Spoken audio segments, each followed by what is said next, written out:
Utos ng Diyos. Una, mahalin mo siya. Ikalawa, igalang mo ang pangalan niya.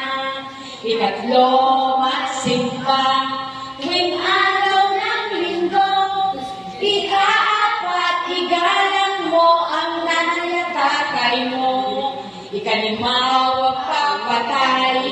Ikaanim, huwag makiapid. Ikapito, huwag magnakaw. Ikawalo, huwag magsinungaling. Ikasyam, huwag magnasa sa asawa ng iba. Ikasampo, igalang mo ang gamit ng iba. Gets nyo na ba mga bata? Hindi po. Ulitin natin. We march. Ang utos ng Diyos. Una, mahalin mo siya.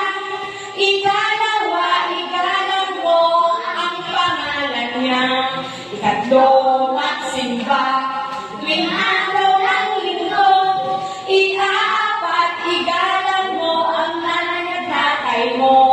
Ikalima, huwag papatay. Ikaanim, huwag makiapid. Ikapito, huwag magnakaw. Ikawalo, huwag magsinungaling.